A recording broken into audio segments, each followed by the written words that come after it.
welcome to Campaign Comrades, your favorite leftist gaming podcast. I was going to say, welcome, good hunters, just to trigger Matt. We are not talking about Bloodborne today, folks, as much as I'd love to. You're not allowed to use my good hunter. That's how I talk to my cat when she's killing toys. Yeah. No, we're talking about Good Monster Hunter. Hunter. We're talking about Monster Hunter today.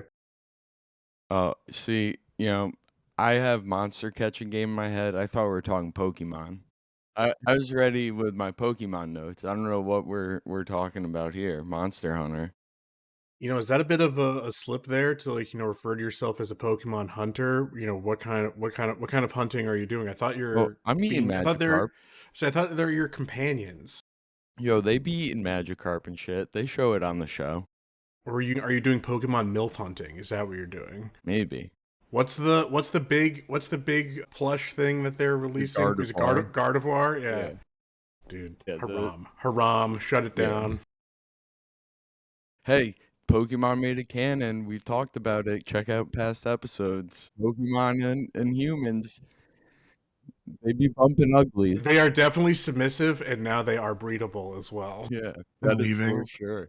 But though in the story that is canon, it was the other way around. The Pokemon was the aggressor. Man. But yeah, folks, we're talking about. Matt walked away because of. No, he said he's leaving because he doesn't.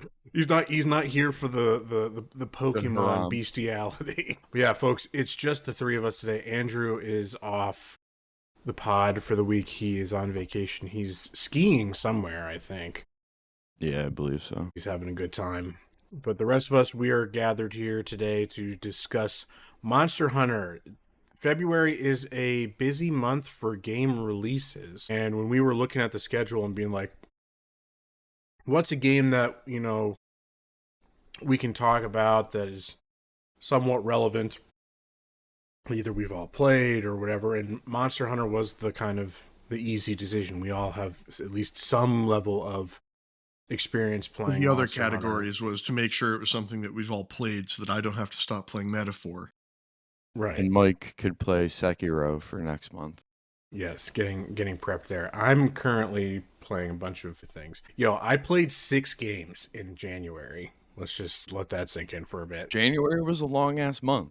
It did feel very long. However, several of the ones I played were pretty short, and I played them on the Steam Deck while playing other games as well. But you're saying, but the image in my mind is another game's controller sitting on the table while it's in a cutscene while you're playing on the Steam Deck. But I started a new Steam Deck game. I started playing Citizen Sleeper 2 last night. That was fun. That's already off to a good start. But yeah, let's not get distracted. But yeah, so we said let's talk about Monster Hunter. If we get too distracted, we won't be able to track the monsters and they'll get away. We got to be down in the mud looking for footprints. Apparently that was a old mechanic that they got rid of in at least more recent entries. I think at least in Rise, where you literally have to be tracking their footprints in order to find them on the maps. And there's some different bits about the immersive quality of these games that is very appealing on paper, but to me, spoiler alert, a lot of my feelings about Monster Hunter, at least through what I've played, is I like the ideas on paper, but feel that often, not always, they fail to meet the expectation in their execution. They come up just a bit short. Be very careful here. You're treading very tight waters about a fandom that is very defensive about their game. Yeah, but they're busy. They're playing the third beta that comes out this next week. So they're the mobile game. Yeah, they're playing what's the Pokemon Go version of Monster Hunter? I don't know what it's called, but it's made by Niantic, who makes Pokemon Go. That does not seem like a fun AR type of gameplay. Pokemon Go still slaps. I understand though, actually, I understand why it's a crossover potential, because there is such a co-op focused, almost like a raid type of gameplay involved with Monster Hunter in general. So to get people out in the world and doing those kind of raids and hunts together. Which is just that what tracks. Pokemon that Go makes sense. I saw But it's this more like, chart. how are you doing the complex? Like, Monster Hunter is known for like the deep, complex combat with the different weapons. How are you doing that with a fucking, swiping on your touch screen? That doesn't track. But Matt, you were saying something. Sorry. All I was going to say is I saw this chart. I think it was earlier this week. It might have been late last week, but it was the unit sales of every major Capcom franchise. Monster Hunter is number 2 at 105 million units. Yeah. Number 1 is Resident Evil at 163. Of course. Pretty steep drop off from 2 to 3 at Street Fighter with 55. And then Mega Man Mega Man must be so backloaded where the sales must be from like 1990 to 2008. Yeah. Because that's at 42 million in 4th, and then Devil May Cry 5th at 32 million. And then I gotta say that's a pretty base lineup though. Capcom's been killing it the past. I'd say it's been about 5 years or so. They've been they've really had a resurgence in their quality and their output. It gets a little more hit and miss as you get farther down. You get Dead Rising, Ace Attorney, Dragon's Dogma at 12 million, Marvel vs. Capcom, Onimusha, Lost Planet, Ghosts and Goblins, Dino Crisis, Okami, Breath of Fire, Final Fight, 19. I mean, I gotta say that is a pretty based lineup. I gotta say those are some quality franchises right there. Capcom's got a stable of properties, and so you see why they're returning. And I think it's because games like Monster Hunter, the franchises like Monster Hunter, have now had such truly global success because the history of Monster Hunter is a little bit more complicated than something like Resident Evil, where it was. Resident Evil's always been West first. And Monster Hunter was really just like basically a Japan exclusive kind of success story until World came out in, what was that, 28? 17? 16? Yeah. I was trying to, I always like, I'm always getting Rise and World mixed up in their timeline. Let's see. World was 2018. I was right. Rise was 2021. I do remember Rise coming out during the pandemic. Yeah, because Rise was a Switch game first.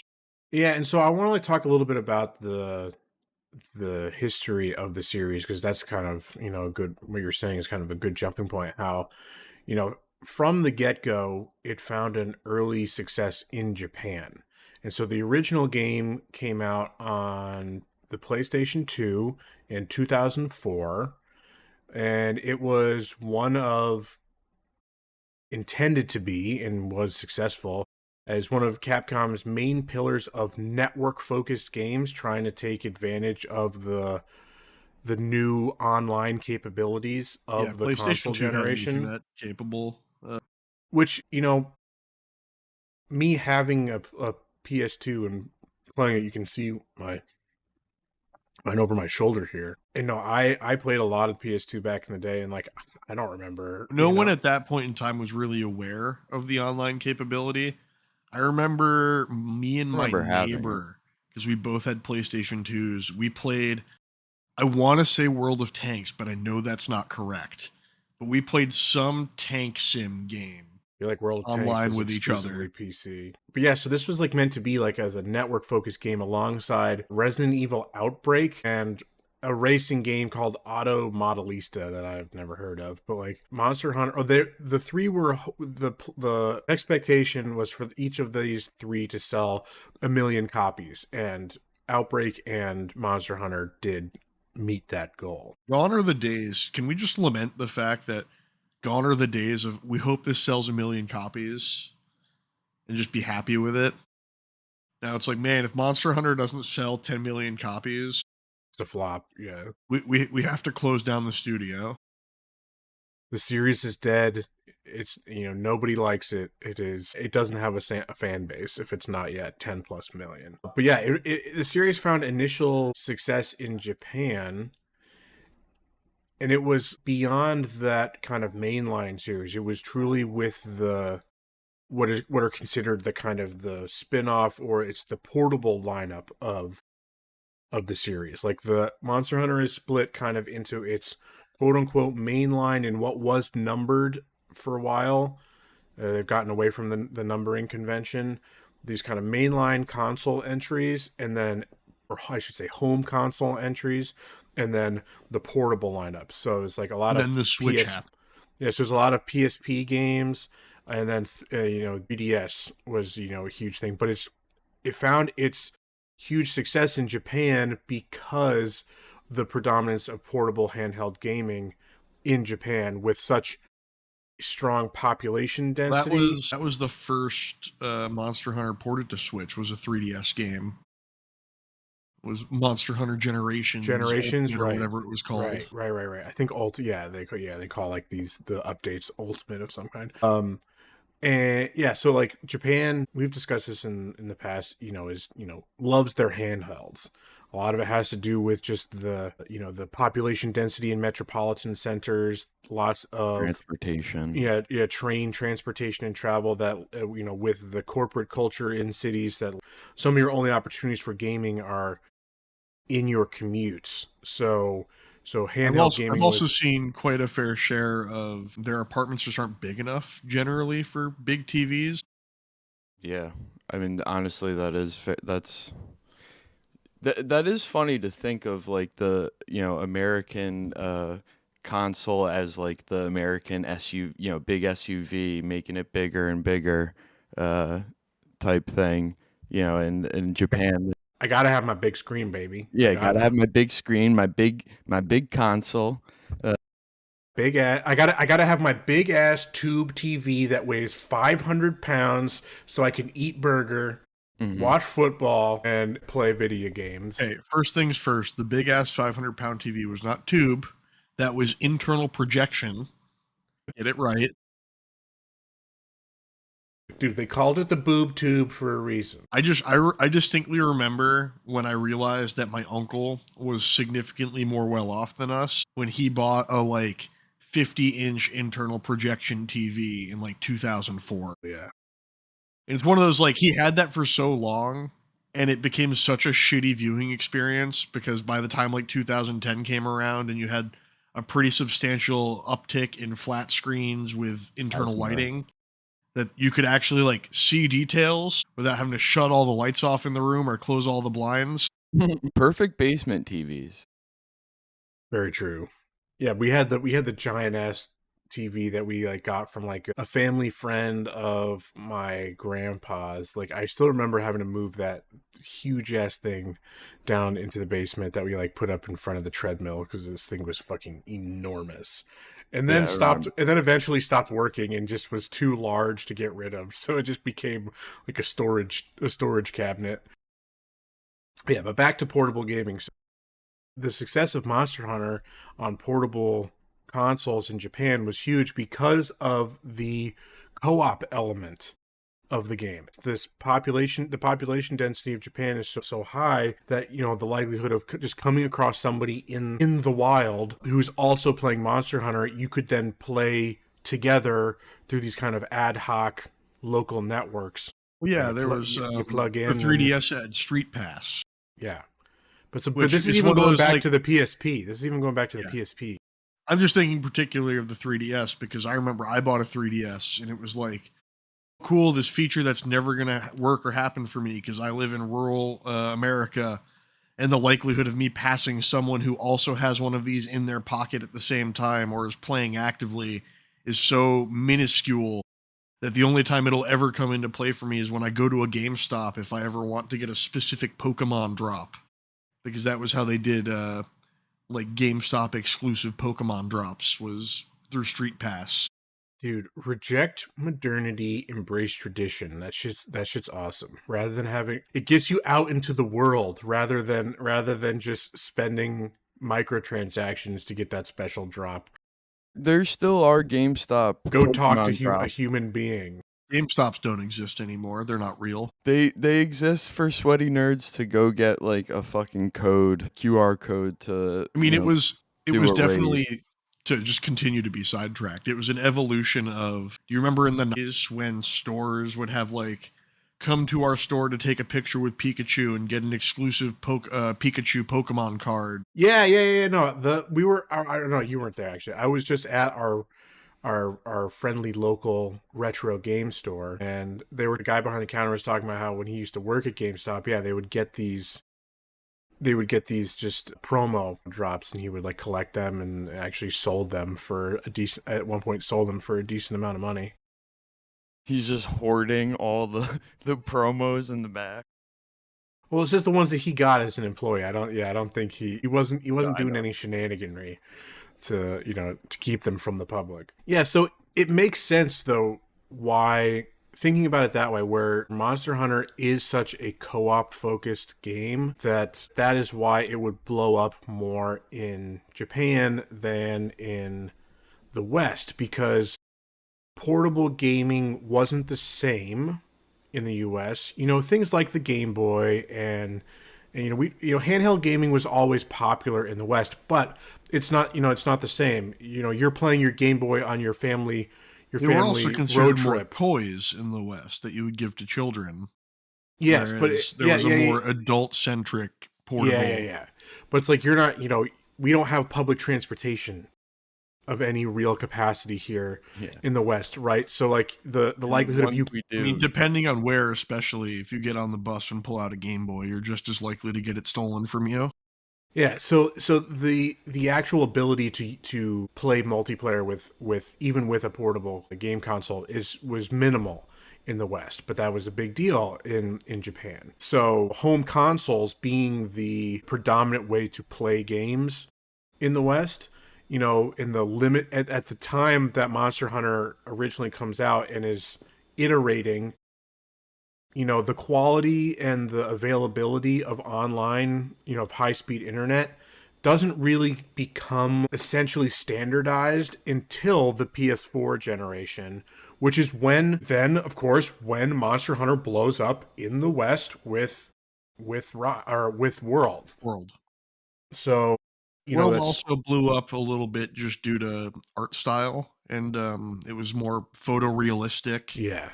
And it was more open world-esque. Yeah, no, there are a lot of factors, right? But like you do see the kind of the track, whereas the PS4 generation is when online gaming really becomes the standard, versus it being more sequestered or non-existent. So like PS2 is available but not really functional. PS3, 360 generation, obviously that is when it starts to see the uptick with multiplayer shooters and stuff like that, which we've talked about. But that is kind of a more sequestered kind of Xbox genre. 360 at the time. Yeah, was still Live was free for PlayStation, and it wasn't as considered of a necessity for as many of their games as it was for like that the was Gears a of War, reason the why. Halos, Was a real reason why. But beyond my 360, I was thinking about this the other day. I was like,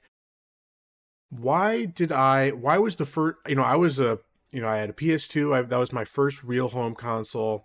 It was like, why did I not get a PS3 until the Slim Edition? Why was that my PS3? And I was like trying to remember why. And then it was like, yeah, it's because I had an Xbox. It's because I got a 360. And the two major factors, one maybe is a little bit more informative, is the fact that my 360 got the red ring of death, so it literally died. You and like 40% of consumers, yeah, something like that. It literally died, so I couldn't use it. But then it was like, do I buy a new one where that's supposedly fixed, or do I get a PS? And it was learning that I didn't have to pay for online. I didn't have to. That online was free on PS3. That I was like, okay, that's easy. Boom, we're done. That's see you, Xbox. Never gonna see you again in this household, and it's been history ever since. But yeah, so it's the PS4 generation though, whereas online is the standard, and again, access to high speed internet is a lot more broad at that point. Yeah. So it tracks is why World was really the point where you have to think about it. Like, it blew up. When I was in college, when I moved off campus, the fastest internet I could get access to in the bumfuck town that I was living in was 5 up, 5 down. Amazing. Dude, it's like, was dial-up even worse than that at that point? Sure, I don't know. Didn't have access to it. Man, The amount of times where the internet would go out, you would call, the lady who would answer the phone would sound like the secretary in Monsters Inc. And she would send that one technician out who would just change a cable and leave, and it wouldn't fix anything. dude, now again in a rural part of America, I now have better internet than I've ever had in my entire life. I've got that fiber internet, baby. It's beautiful. It's I mean, gorgeous. I don't have fiber, but I still have 600 down, 20 up now, which more than adequate for anything that's needed. Which is interesting with fiber. With the fiber that I pay for, I could pay for a gig up and a gig down if I wanted to, but it's the major thing with fiber is the parity, that it's the same up and same down. But like, yeah, mine's like 300 up and down. It's pretty nasty. Yeah, so World launches in 2018, becomes the highest selling game in the franchise within 3 days. And then I remember the world launch, and it was one, like, to put it bluntly, I had tried Monster Hunter multiple times up until that point and fucking hated every single one of them that I'd tried. And then World came out, and I saw the more photorealistic graphics and like the more open world nature, and I was sitting there like, man, I'm gonna buy World and I'm gonna like it. And then I played an hour and a half of World and was like, man, I fucking hate Monster Hunter. Why do I keep buying these games? and then we made you buy Rise, and you hated it too. That's so funny. So I want to get into talking about, our experiences with the games in just a bit. In just a moment, I had one last thing. Yeah, that it is also World is also Capcom's single best-selling game of all time. 21 million sales as of Does that July include 2022. the bundles and stuff they sold with the Iceborne expansion? In question, but yeah, Because it's Iceborne is weird because it's almost like its own standalone, but you need Monster Hunter to own it or something like that. Or is Sunbreak similar with Rise, or is yes, that a more yeah, traditional expansion? that's I believe they both function similarly. But that's like a cornerstone of the property, right? Is these like robust Expansions. expansions and content updates, and that these have long lifespans, and they are generally, Capcom has had some issues in the recent past with dabbling more in these kind of pay to win microtransaction bullshit. That was a big bit of controversy when Dragon's Dogma 2 launched, is that Capcom or Yeah, I remember that. It wasn't like, in the review copy, and then the full game launched, and it was in the but it full was game. something that was forced onto it by the publishing wing, not the development team. It was like, here, you can buy another transport crystal, which, because fast travel is extremely limited in the game, and it's like tied to two things. One's consumable and one is not, but like they are physical crystals that you can place across the world to create fast travel points.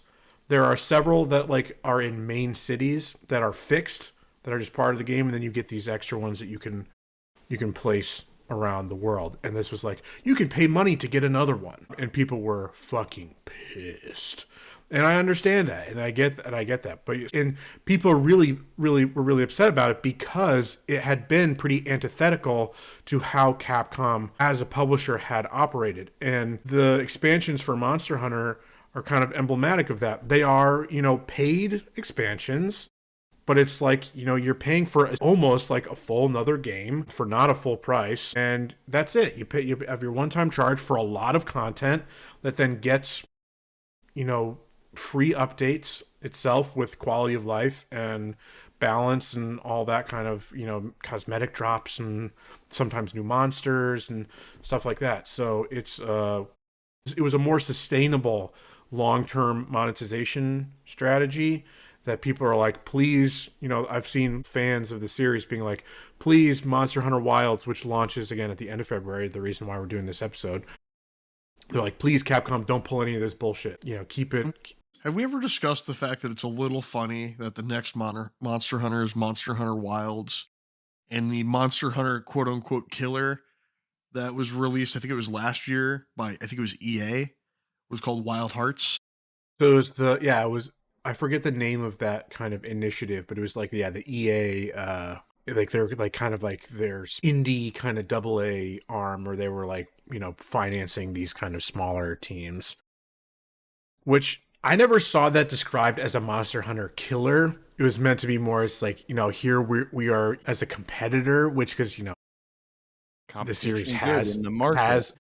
has no competitors, and yeah, apparently that game was like had a lot of interesting ideas, but then just was weighed down by technical problems and a lack of support. It had a cool art style. I remember that. I think I own it through PS Plus or something. I think you can technically play it anymore. I don't know. Is it like server based and is it not in maintenance mode or something? Or I do know that it no longer has online capability. I don't know if it ever had any offline. I think you can play solo. All of these games, Monster Hunter, you can play solo. Yeah, which is why I generally fucking hated them, because the solo scaling in the early games was like, oh, you don't have friends? You don't have someone who can play with you? This game sucks without them. And so that's I guess a good transition then into our experience playing the game. What do we think about like the core gameplay loop? Is it satisfying? Does it hit its promise? Like I teased at the beginning, for myself, I feel like it doesn't always hit its intended goal. Didn't you guys play for like 40 hours over the course of like 2 weeks? I say Mike and I effectively finished Rise. We didn't fully finish the last round of missions because again even at that point we were struggling with just the two of us, like that we needed a bigger team. Needed a crew. Yeah, and you couldn't for the life of you convince me and Andrew to jump back in. I mean, Andrew like, was getting super frustrated, which is why he didn't feel too bad about having to miss this episode. So that's the thing though, that you obviously He's not actually missing. We have to go track him down and cut his tail off. So Matt, you at least, have like you have some more history with the series to be able to be like, no, I don't like this. This is not for me, which I want to get into why you feel that way. So, but for Andrew, I would be like, dude, you played it for like an hour and a half. You chose one weapon that you weren't driving with. There are so many other weapon options. Try something new, because that's one of the things that I think is one of the game's strong suits is the diversity in its combat and its weapons and its play styles. Almost every weapon is effective. There is, of course, always going to be some type of meta. Some weapon is always the strongest, but their goal is to always make every weapon viable or to at least shine in certain circumstances or fights or scenarios. And so I do think that there is something for most players in these games. So it's like, I don't even remember what weapon he was doing. He may have just been doing like the long sword. No, he was doing something with range. It might have been a bow. No, nobody was doing bow at first. Even Mike wasn't playing with the bow at first. You fell into the bow. Yeah, exactly. Yeah, that became like, because Mike did what you are really encouraged to do, is experiment with different ones, find what feels good for you. I played the Switch Axe, I think that's the one it's called, where it's like you can play it as either a sword and shield, or then you combine them into this big fucking axe. So it was like kind of tanky, kind of DPS. It had its own variety of play. But I even myself, who found a rhythm with that weapon and found some cool strategies and found it satisfying, I wanted to maybe explore some different weapon types as well. Yeah, like speak on what led you to choosing a particular weapon class. I mean, we know I always like a bow and arrow.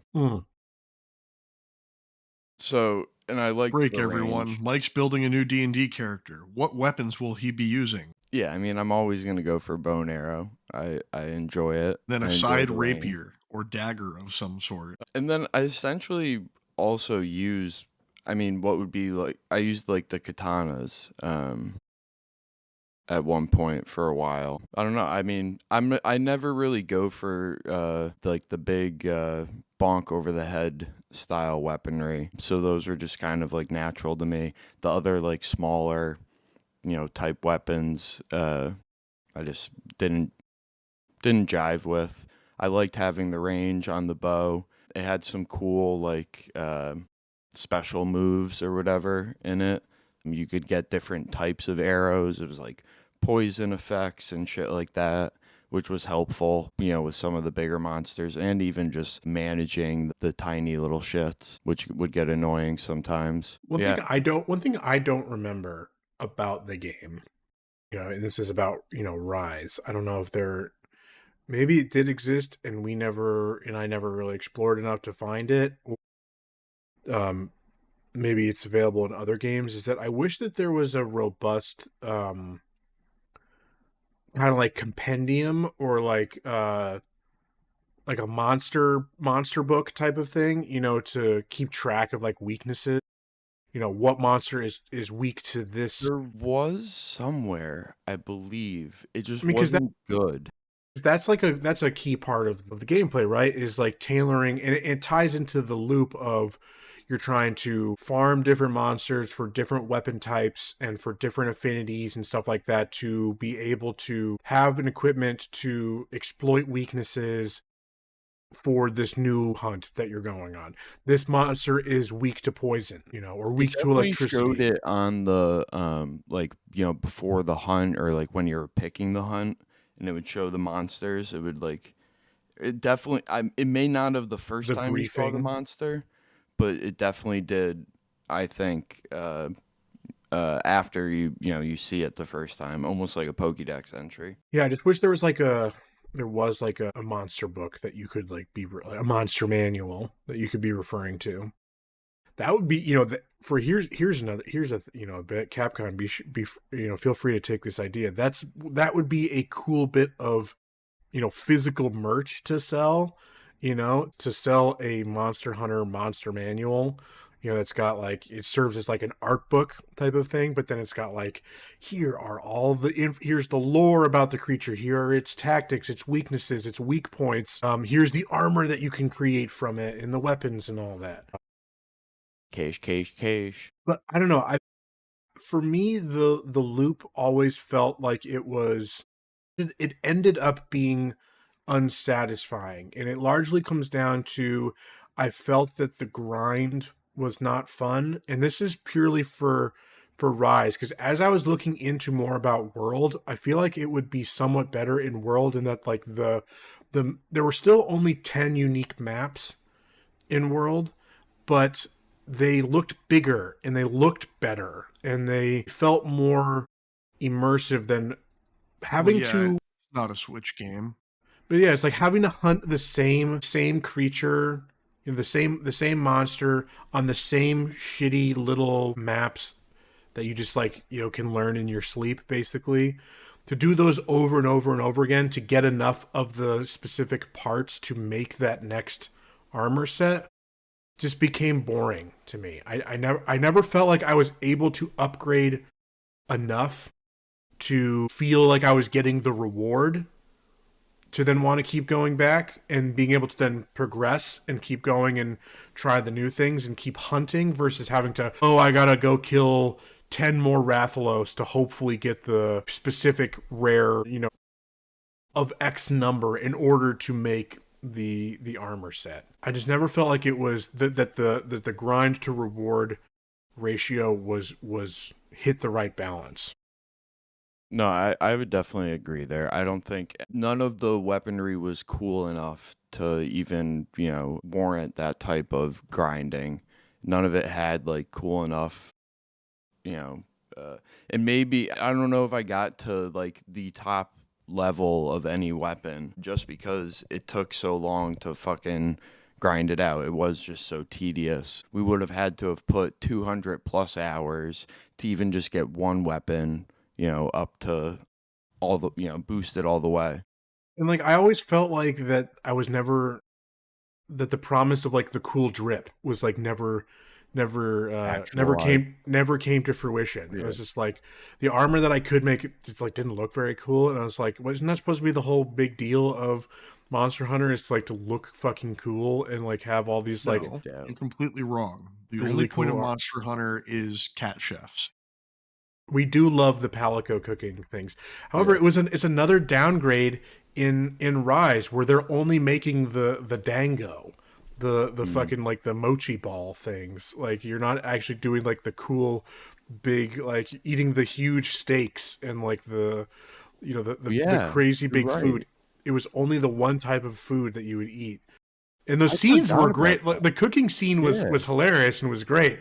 But like, I loved the Bunny Dango song. But like, I wanted to see. It was like, why does this feel like this is discount Monster Hunter versus everything that I've heard about? Which is interesting as well. Kind of backtracking a bit, how when you look up the series history, looking at like like the output of games, they break it into these two kind of, and they're parallel often, of their releases. And it's like they've got a mainline entry and they call like either portable or spin-offs. And there is debate over which one Rise falls under.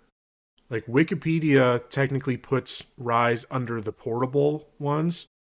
It was a Switch game, which is technically a portable console type of thing, but then other people consider Rise to be a mainline entry. So I don't. Yeah, it's weird. I don't know. Rise is kind of like the ginger-headed stepchild in a lot of ways. Despite how successful it as well was, it did feel a little bit like discount Monster Hunter. But Matt, tell us more about your, because I didn't even know that you had actually played earlier generations of the game. But what? I mean, Matt's cultured. He's playing anything coming out of Japan. Right. He's at least dabbling. He's dabbling, yeah. I don't remember the name of the title. I played one on PSP.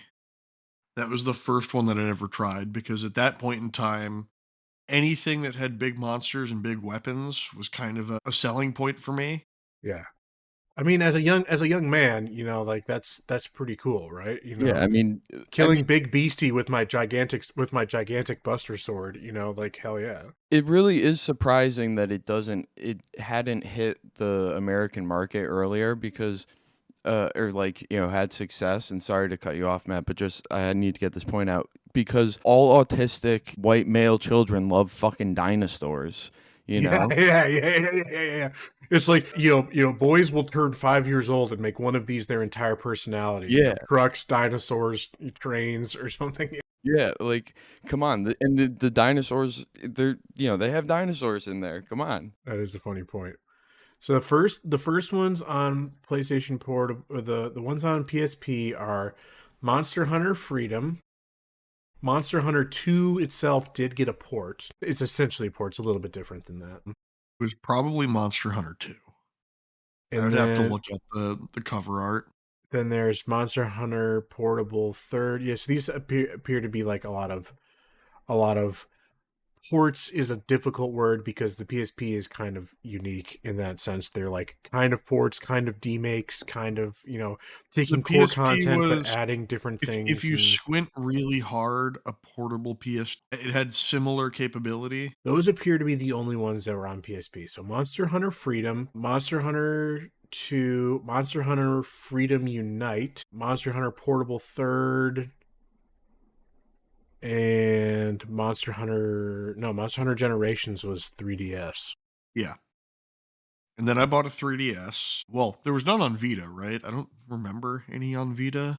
I don't see anything on Vita. Because I didn't own any on Vita. My Vita was explicitly something I bought for away game bus trips. And I played the God of War collection on that, the Jak and Daxter collection, the Sly Cooper collection, Ratchet and Clank, and then the one actual like Vita exclusive I played was a game called Soul Sacrifice, which was actually pretty baller. Which was actually, if you think about it, kind of a Monster Hunter-esque type game, where you would basically take on hunts for like grim-esque fairy tale monsters. You would fight like the gingerbread man and stuff like that. But no, I bought a 3DS, and then I think I downloaded a port of Monster Hunter 1, because I was like, well, maybe I didn't like the second one because I hadn't played the first one. It's not that type of game. It's not that type of series. And played probably about like 2.5 hours on the 3DS and was like, nope, this is still not fun. I'm still not enjoying myself. And then, like I said, World came out, and I was like, World will be different. World will be better. And I think it always came down to I was playing them solo, and they're clearly not scaled to be played that way, even if you can play that way. But like I've always had you gotten into the get good mindset yet of your gaming journey at that point? beginning to, So but at that not. point, it's just like, yeah, no, I'm not gonna, I'm not gonna, because there is a significant, and I hear people refer to it as mastery curve, not a skill, not like a skill curve type of thing, but mastery curve in terms of Monster Hunter. That like, yeah, it's a See, the challenging game. You have to, you can't button mash. You have to meet it on its, on its own standards, and problem I always ran into was that I found the combat to just be generally lackluster and unengaging. what type of weapons did you? I don't remember what I used in World. In Rise, I think I used the Insect Glaive. I want to try the gun lance. That just sounds cool. I love, when I think of gun lance now, all I can think of is who's the guy from. I always want to call him Dunban, even though that's your companion in Xenoblade. But the guy who was like friends with Dunban, the who spoilers, earmuffs. But he's got like the gun sword thing basically. Yeah, what's his fucking name? It also starts with a D, but like he's an important character. I always just can't remember his name. But yeah, he's got a gun sword. I love that idea. I love gun sword Yeah, idea. I mean, Leon of Final Fantasy VIII has a gunblade. Cervantes in Soul Calibur has dual wield cutlasses. Dixon is who Yeah. I'm talking about. Cervantes of Soul Calibur has dual wield cutlasses that have pistols built into the hilt, so you can shoot people from the standard position. Dude, we love gun swords. So like, yeah, I don't know. Yeah, we love highly tuned machinery that's not meant to get beat on and whacked around, being attached to a thing that exclusively gets beat on and whacked around. For me, the combat took a certain. There's a certain point where I was like, I don't know what the fuck I'm doing. There's a level of nuance to the weapon I had chosen that like is not clicking. I had to just watch like a YouTube video that was like, here's how you should be playing the Switch Axe or whatever. I think is what the one I played as. I could be mistaken. I found the Rise combat to be super slow, and it's okay to have slow combat as long as it's like slow and deliberate, whereas Rise felt like slow and punishing. Like your movement was slow, your attacks were slow, your dodging was slow. I'd kind of agree. Like almost like you were heavy rolling constantly. Yeah, there's a certain sluggishness Yeah. to parts of it, but it's because you're meant to be very intentional, right? Your positioning is key, in order to be hitting weak points. But it is you're not really supposed to be dodging around too much and doing a whole lot of that. It's about being in the right position at the right time, focusing, and it's also ties into you're not supposed to be like taking down these monsters like quickly. These are protracted fights that take a long time, and it's a battle of attrition in a lot of ways. And to me, I like that idea in a certain sense, but it gets back to another factor that I didn't like about these games is I don't like that the hunts are timed. I never liked that there was a time limit to them.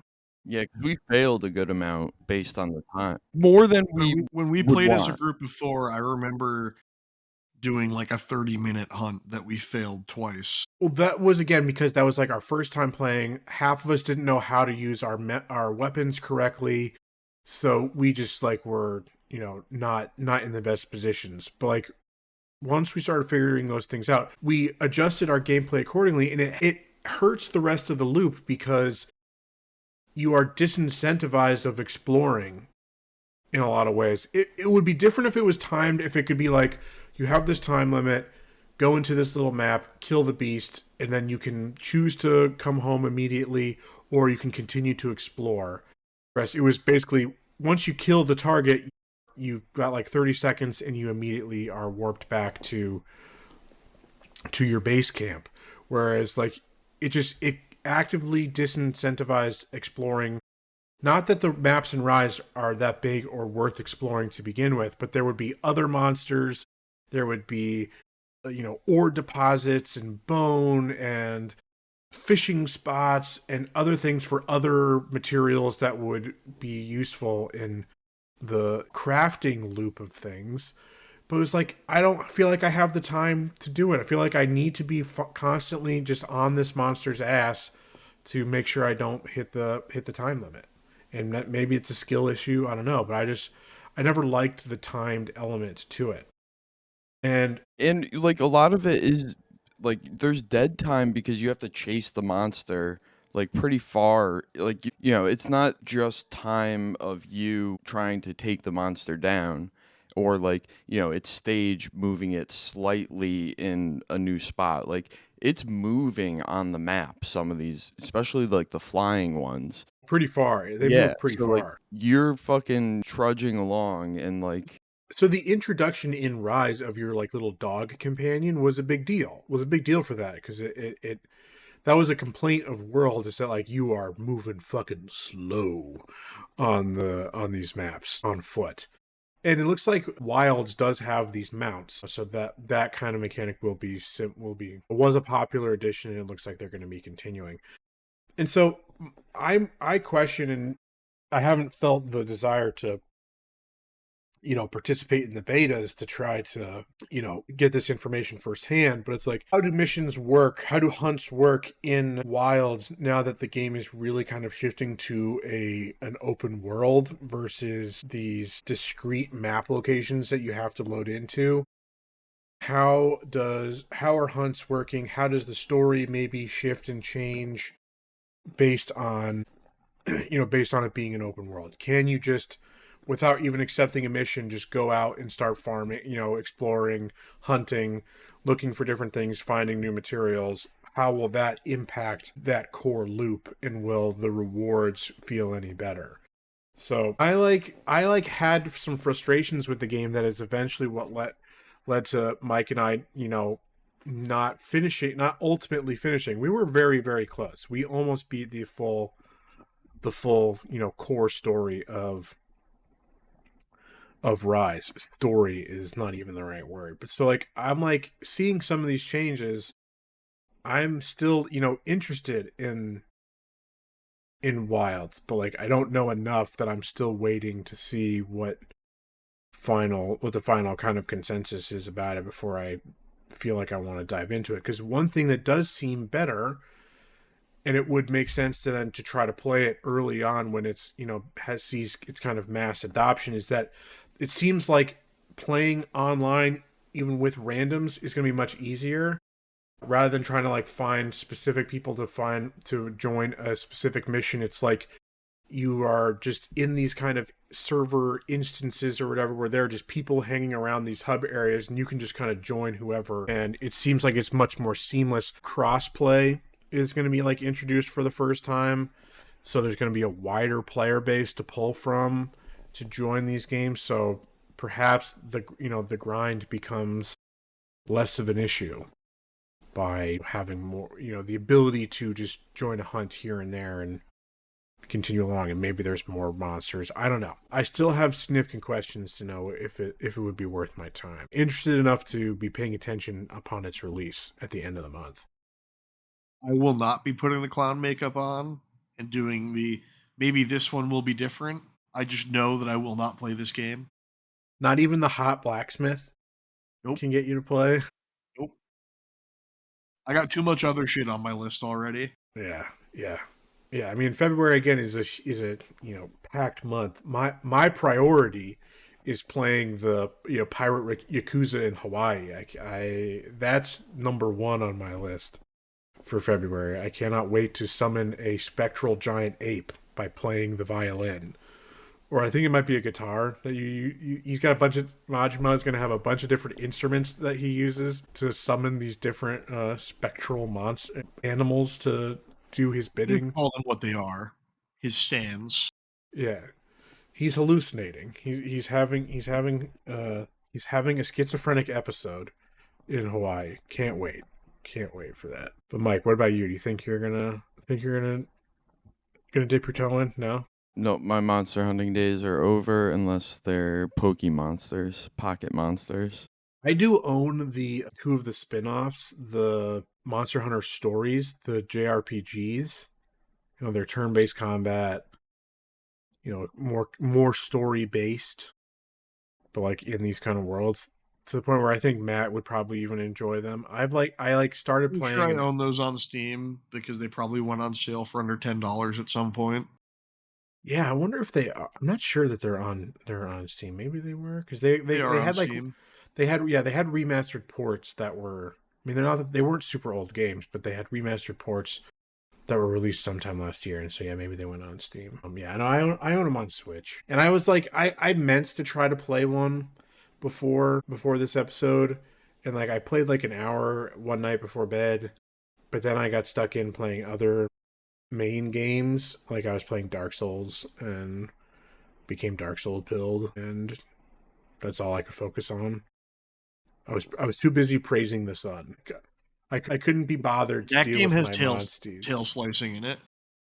It does. It does. Notably, a mechanic they never brought back. Good. I don't know. I thought it was a cool. It's cool, but like it's like makes some of these fights just exceptionally more difficult than they need to be. Like But getting the tail slice makes it easier because now they're missing an attack.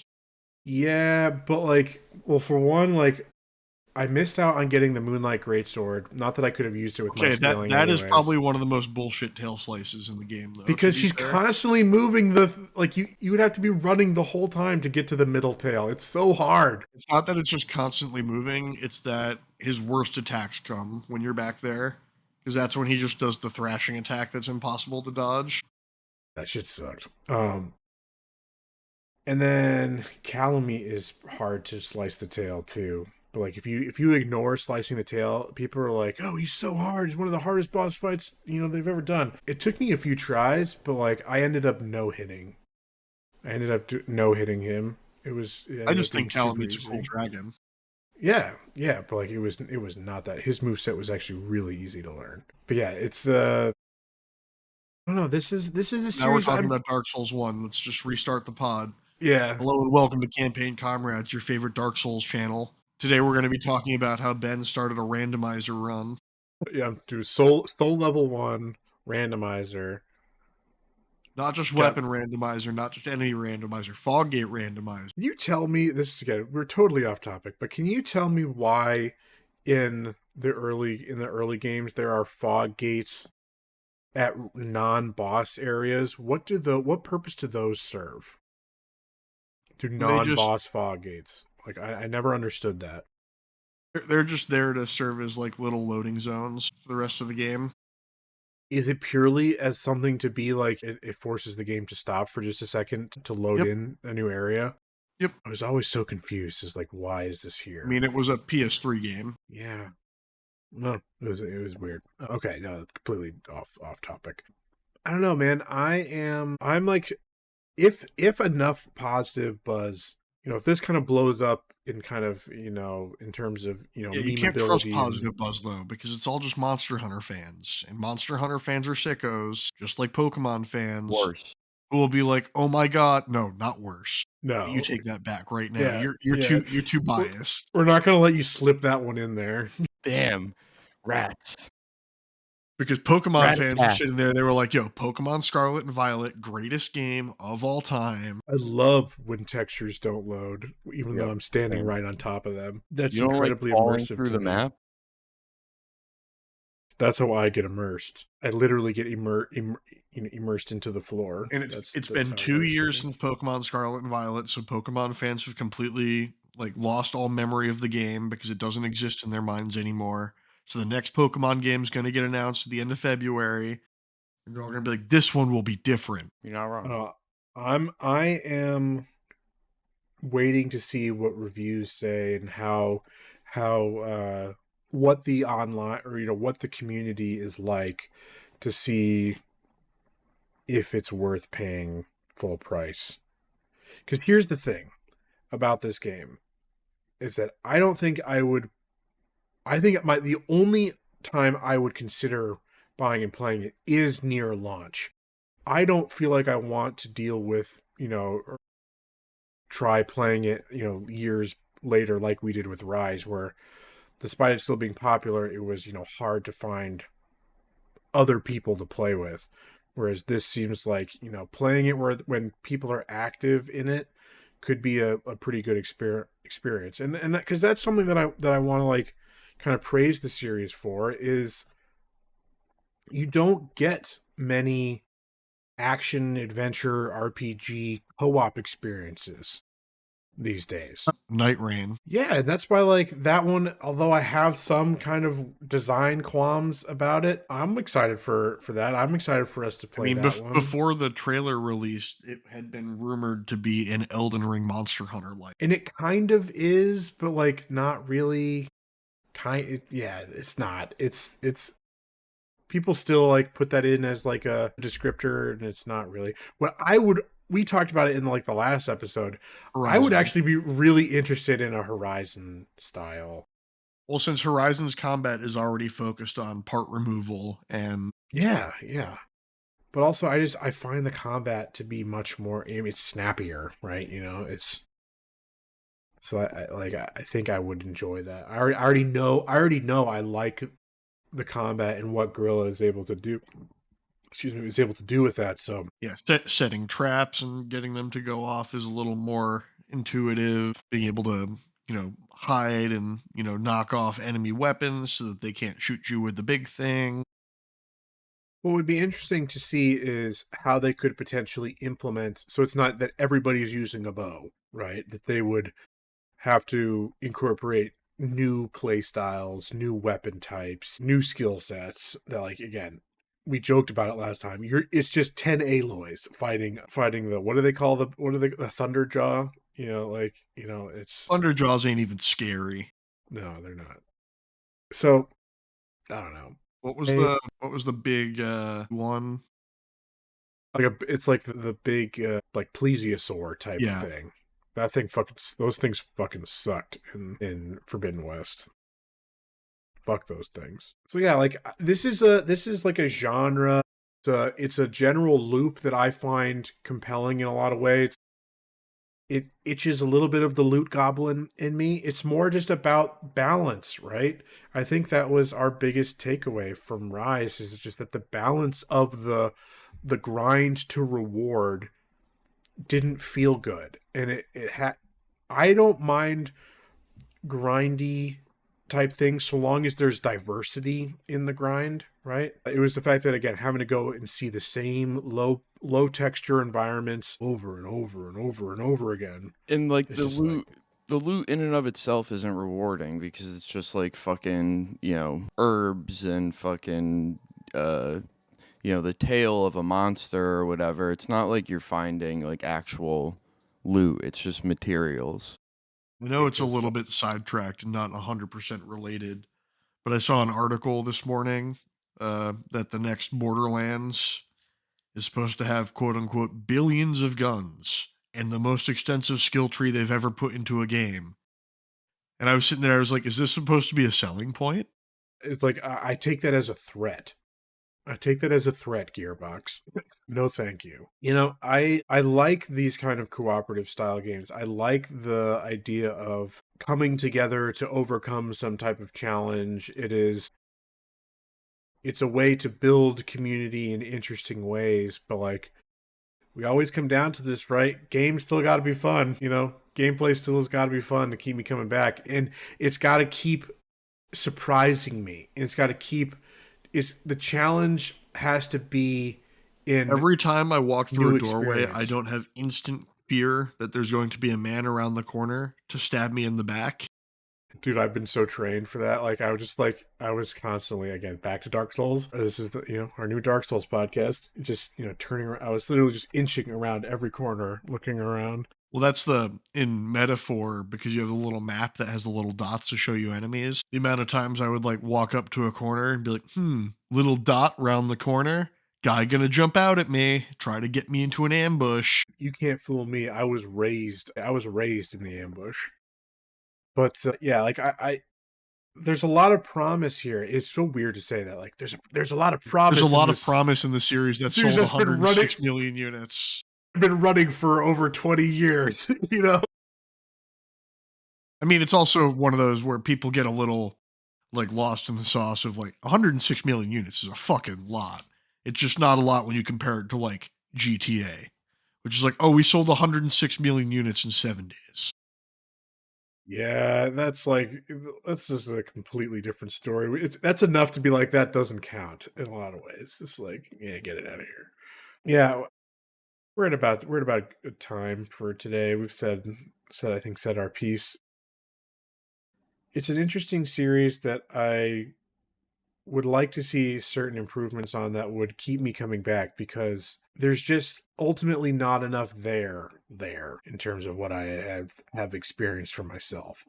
There's compelling bits that just ultimately feel hollow the more you go into it. Even talk about in Rise the fucking tower defense levels that you have to do at different points in the story. Yeah. Oh, you're right. Those were the absolute worst. You already said we were ending the podcast. Yeah. It's just that shit was not fun. It's like tower defense wave enemies, RTS type things, just like they're trying something. They were trying something, but even that didn't iterate on itself.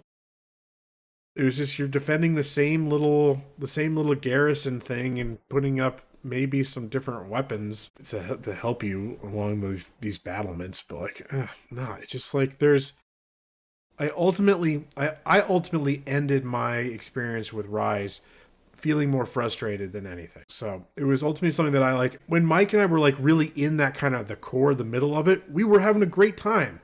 It was great. We would be like logging on like every day and being like, down for a hunt or two. Like, I've got work that I should be doing, but like let's sneak in a quick hunt. And it was a lot of fun. We had a good time. But then you're right. It was that middle chunk, and that was it. The beginning sucked, and the end sucked. Maybe the real Monster Hunter were the friends you made along the way. Really, that's what it is, and that's where the series shines, and where I think that Wilds has some opportunities to be something special if they have kind of iterated enough in these areas. I am probably applying the clown makeup and being like, yeah, maybe things will be different now, and I'll actually enjoy this, and I'll play, and the way to keep things new and fresh is not with fighting new monsters, but choosing the new weapons and doing stuff like that. And maybe that's the way to... Then at that point, you never max out any weapon. You're just like, you've right. a ton of middling weapons. Right. Unless you're putting in like 500 hours into this game, which is never going to be my type of gameplay. I don't know. Maybe this isn't a series for us, but I can appreciate it. I will always applaud a game that is community focused. We do not have enough of these type of games in our kind of atomized culture. So I will appreciate it from afar at the very least. And I'll play the JRPGs because those seem cultured and based. All right. I think that's going to do it for us today, folks. Thank you so much, Matt and Mike, for joining me today. Let's see. I believe we are off next week, and we'll discuss what we're doing for adaptation, I think. We're doing Arcane? Wasn't that the... I couldn't remember. I was going to check the calendar, but I think sure we're doing Arcane. Arcane Season 2. Which is why I watched it before I canceled my Netflix. Yeah, my Netflix subscription... just lapsed the other day. I've watched it already, but like it just lapsed. Just lapsed. Guess what? They just raised the price too. I know. Another $2. You never win here, folks. Yeah, I hope to actually have a written piece up next or this week by the time this releases, or upcoming, because I'm now at a regular. I don't have a actual work writing commitments. It's more standby kind of stuff. So I think I may be able to actually write something this week for the Patreon, so be on the lookout for that. Don't know what it will be. Follow us on all the social medias at CampCompod, Camping Comrades, all the different places. We will see you here on the pod in a couple weeks. And maybe we'll also talk about putting out a YouTube video sometime next week. Got to figure that out too. All right. Thanks so much. We'll see you next time. Bye-bye.